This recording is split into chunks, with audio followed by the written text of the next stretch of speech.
Olá, meus amigos, um grande abraço, Sandro Ribeiro falando. Deixa eu ver a luz aqui, como é que tá. Sandro Ribeiro falando.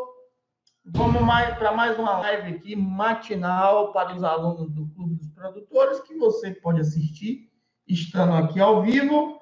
E a gente vai ligar o chat aqui para fazer o podcast e você ficar assistindo aí os bastidores e eu falo para você também. Um grande abraço a todos. Tema de hoje: o que define a galinha ser caipira? O que define uma galinha caipira? Vamos falar de características, vamos falar de produto final, beleza? Já vai deixando aí seu nome, a cidade de onde você está, que eu vou ligar aqui agora o chat para a gente bater um papo com essa galera legal aqui. Aí, o que define uma galinha ser caipira? E aí a gente vai iniciar o chat aqui. Vamos mandar para essa galera linda aqui. Vamos mandar para essa galera linda aqui do Clube dos Produtores. E iniciaremos nosso bate-papo aqui agora. Vamos que vamos. Esqueci foi do microfone aqui. Olá, meus amigos, um grande abraço, Sandro Ribeiro falando. Vamos para mais um podcast, onde também a gente grava os bastidores aqui no YouTube, podcast para os alunos do Clube dos Produtores aqui no Telegram. O tema de hoje: o que define uma galinha ser caipira? Ontem a gente falou sobre o ovo e hoje a gente vai falar sobre a galinha. O que define uma galinha ser caipira? Quais as características que uma galinha deve ter para ser caipira? Beleza? Então vamos lá. Vou separar em dois blocos. O primeiro bloco, a parte técnica, o que é que uma galinha para ser caipira precisa ter, falando tecnicamente, vamos dizer assim, falando de manejo, falando de ações que você precisa ter para ter uma galinha caipira, e depois falar um pouco sobre a parte comercial, como é que o cliente enxerga a galinha caipira. Então, falando da parte técnica, falando de produto, para formação de produto, as características são cor de pele, primeira, cor de pele.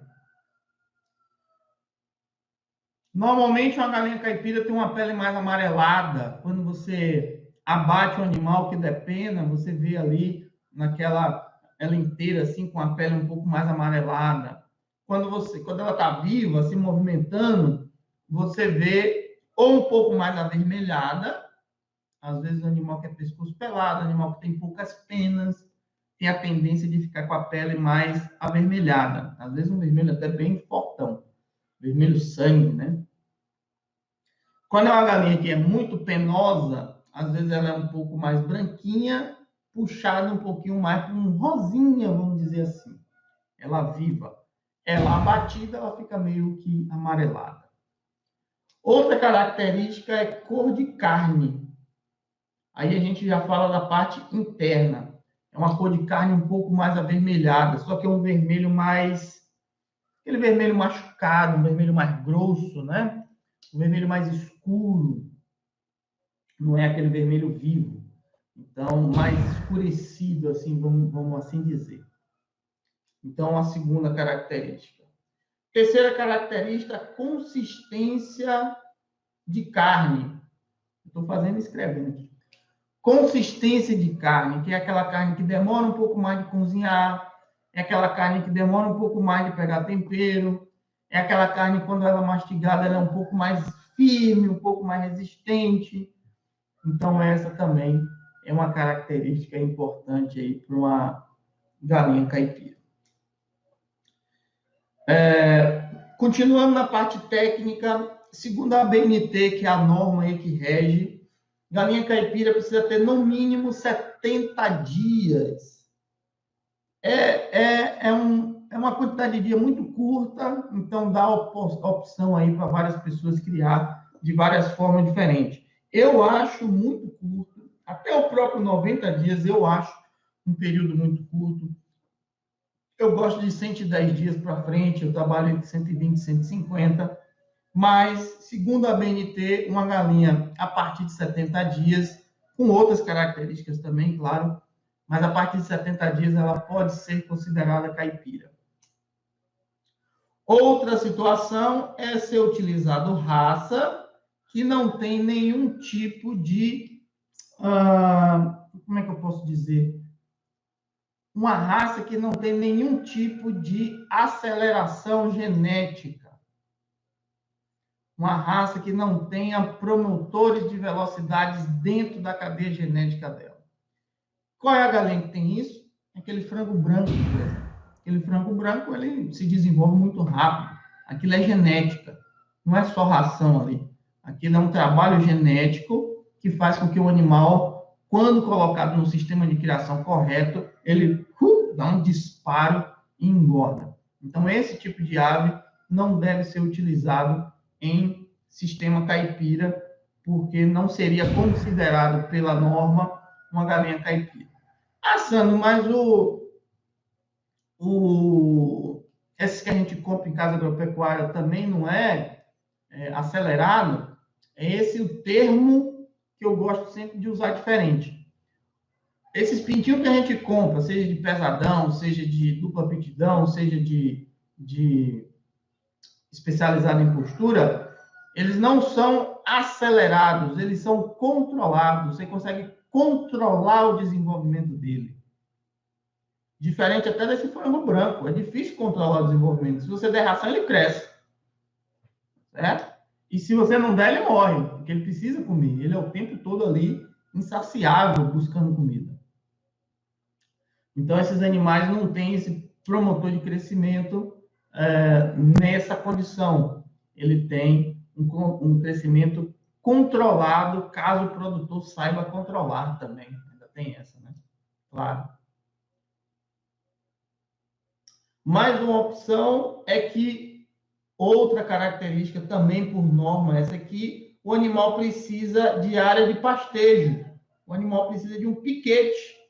Então, tecnicamente também, uma galinha, mesmo tendo cor de pele, mesmo tendo cor de carne, mesmo passando de 70 dias, se ela não tem um piquete, uma área livre de pastejo, ela também não pode ser considerada uma galinha caipira. Continuamos aí de forma técnica, né? Então, precisa de um piquete. E, por último, na norma da ABNT também, recomenda que uma galinha, para ser caipira, precisa de pelo menos 6 horas diárias de escuridão total. 6 horas diárias de descanso com escuridão total. Então, você não pode passar 24 horas com o animal com luz acesa, certo? Não, nós temos pintinhos e a lâmpada. É porque a gente sempre direciona o aquecimento com lâmpada, né? A gente sempre pensa, eu vou aquecer o pintinho, então tem que ser lâmpada. Mas você tem opções de aquecer o pintinho sem luz, sem a lâmpada, porque tem a gás, tem infravermelho, tem luz azul, tem resistência, então todos esses não emitem luz. Como a lâmpada é mais fácil, entre aspas, que está deixando até de ser, né? Porque essa luz quente aí está deixando de existir. Então, sempre a gente fala pintinho na luz, pintinho na luz, pintinho na luz. Mas, na verdade, ali não é para fornecer luz para o pintinho, é para fornecer aquecimento, ok? Então, como último aí, 6 horas diárias de escuridão total. Escuridão total. Então, o animal precisa descansar, ok, mas esse descanso precisa ser no escuro. Então, essas são normas da ABNT.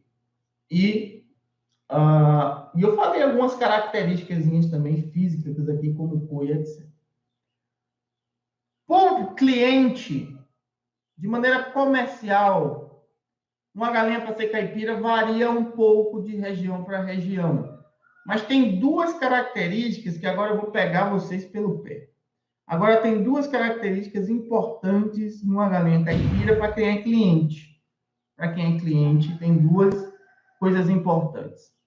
A primeira é o visual. Como em quase tudo que a gente vende, quase tudo que a gente comercializa, o visual é importante. Se você leva algo numa caixinha com um lacinho bem bonitinho, é uma coisa. Se você leva um produto e entrega na mão, é outra coisa.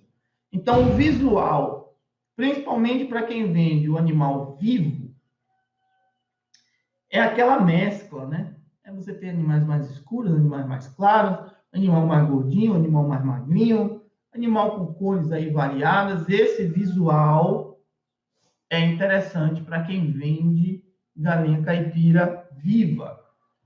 Para quem vende abatida, se você dá uma gourmetização, como a gente fala, né? Se você simplesmente abate o animal, limpa o animal, bota na sacola e entrega, é uma situação. Se você faz isso tudo e bota numa bandeja, uma bandeja que tem um selo, uma bandeja que tem, às vezes, a bandeja em si não é aquela bandeja branca, é uma bandeja que tem uma coloração diferente. Às vezes, o plástico que você envolve é um plástico que já é personalizado e decorado. Então, tudo isso, né, ajuda numa boa visão do seu produto, seja ele vendido vivo, seja ele vendido abatido. Agora, tem uma coisa que comercialmente é imbatível. Tem uma coisa que comercialmente é imbatível, eu vou dizer para você agora, que é a mesa. Sua galinha pode ser preta, pode ser branca, pode ser colorida, pode ter cor de pele, pode não ter. Pode ser grande, pode ser pequena, pode ser gorda, pode ser magrinha, pode ser o que for. Mas uma coisa que é imbatível é a mesa. É a apresentação, o sabor, o gosto na mesa. Quando o seu cliente faz o produto, faz em casa, corta, que experimenta, e ele gostou daquilo ali, porque tem toda uma preparação, que eu vou falar já já da preparação, que tem toda a preparação, não importa mais. Não importa se é preta, branca, grande, pequena. Então, use isso a seu favor. Se você tem um produto que realmente é bom, um produto que realmente é apresentável, um produto que realmente cumpre com essas características à mesa, use o marketing em cima disso. O grande problema é que, às vezes, a gente não estuda nosso cliente. A gente simplesmente coloca para vender e vem todo tipo de gente, uns compram, outros não compram, um fala mal, outro fala bem, outro tanto faz. Tem gente que não compra porque não gosta de galinha caipira e você está insistindo que o cara compre, e você não identificou que, na verdade, aquele público não compra porque ele não gosta. Então, ele sempre vai falar mal. Certo? Então, você identificando isso, você sabendo quem é o cliente, sabendo que o cliente é fiel, sabendo que o cliente é uma pessoa honesta, o que é que impede de você dizer dele dizer, não, mas isso não é caipira, não sei o que é que... Se você conhece seu produto, o que é que você impede de você dizer assim, ó, leve, como você me paga amanhã? Se você não gostar, se não for, porque você conhece seu produto, você garante seu produto. Você conhece as pessoas que estão ao redor, sabe que são pessoas honestas, porque você estudou seus clientes. Leve ela. Pode fazer e amanhã você me paga. Se não for interessante, você não precisa me pagar. E aí, tem coragem? Garante o seu produto? Essa é uma opção. Deixar essa pulguinha atrás da orelha de vocês. Como é que eu consigo todas essas características? Essas características, diferente do ovo, que a gente falou ontem, que a característica do ovo está ou na galinha ou na alimentação, Essas características aqui, grande parte delas está em você, no manejo que você coloca e no piquete. Uma galinha que tem tempo de piquete, uma galinha que toma banho de sol, uma galinha que toma banho de terra, uma galinha que corre, uma galinha que procura ali o que consumir, uma galinha que consome eventualmente uma vegetação, um inseto, alguma coisa que tem ali, são características ancestrais da galinha, toda essa movimentação que eu falei, traz cor de carne, cor de pele, sabor, consistência, tudo isso está ali no piquete, nessa movimentação de piquete, ok? O bem-estar, essa liberdade, também traz sabor para a carne, importantíssimo também, ok? Idade, quanto mais nova, por isso que eu sou meio reticente aí a 70 dias, quanto mais nova a galinha for, menos resistência terá a carne. A carne tem a tendência de ser um pouco mais mole. Tem alguma coisa de errado com isso? Não. O seu cliente gosta disso. Se você consegue essas outras características, cor de carne, cor de pele, sabor, principalmente, a questão da mesa, sabor, e a carne for mais molinha, e seu cliente gosta, não tem nada de errado com isso. A tendência é que tenha uma carne um pouquinho mais dura, pelo costume de abater carne de fundo de quintal, galinha de fundo de quintal, que às vezes já tem até um ano de vida ou mais. Essas carnes são um pouco mais duras, então tem essa memória. Mas você tem uma carne um pouquinho mais mole, um pouquinho saborosa, um pouquinho que pega um pouco mais de tempero, também agrada os clientes. Só que 70 dias eu acho muito pouco, mas existe a possibilidade de se criar. Então, com 120, 150 dias, principalmente para pintinho que você compra em casa agropecuária, é muito bom, 120, 150. Acima de 150 já fica um pouco mais rancenta. Quem conhece aí de galinha sabe mais ou menos o que é que eu estou dizendo. Então, movimentação, características ancestrais, idade, importante. O tempo que você coloca de piquete, porque influencia na quantidade de sol que pega, então muda a cor de pele, certo? E o que pode mudar sabor interno seria a ração que você dá. Uma ração que tem gente que bota óleo na ração, né? Então o cara passa do ponto do óleo, muda cor ou muda sabor. Quantidade de soja, muda sabor. Quantidade de núcleo, muda sabor. Principalmente você que não mistura a sua ração direito. Você coloca a sua soja na quantidade certa, coloca seu núcleo na quantidade certa, mas você não mistura direito. Às vezes fica uma porção ali só de núcleo. Aí a galinha come aquela porção só de núcleo. Às vezes tem uma pedra de núcleo ali no meio. Você remexeu e não viu que ficou uma pedra. Aquela pedra é consumida, pode mudar sabor. Tem gente que vende soja aí um pouco mais... Porque a soja, quando ela é comprada pelas casas, às vezes ela vem em blocos, né? Em pedaços grandes assim. Aí o cara passa na forrageira, por isso que vem o farelo. Então, às vezes, esses blocos tem um pedaço inteiro, a galinha também consome inteiro. Isso é uma coisa contínua, viu? Não é porque comeu hoje que vai ficar sempre. Uma coisa contínua que acontece pode mudar sabor também. Ok? Então, assim, preserve seu piquete, mantenha de uma forma que a galinha goste de frequentar o piquete, evitem aí deixar a noite toda a luz acesa com a intenção que seja para a galinha comer para poder engordar, então tome cuidado com isso, que aí você vai ter um passe de 90 dias, é o conselho que eu dou, faça seus ajustes aí para acima de 90 dias, mas voltando à questão de gosto do cliente. A partir do momento que você tem um produto, que você faz seu produto, vende seu produto dizendo que seu produto é tal coisa, seu cliente compra, absorve, gosta e volta para comprar, tá tudo certo, taca o pau, vamos, que é isso que o povo quer.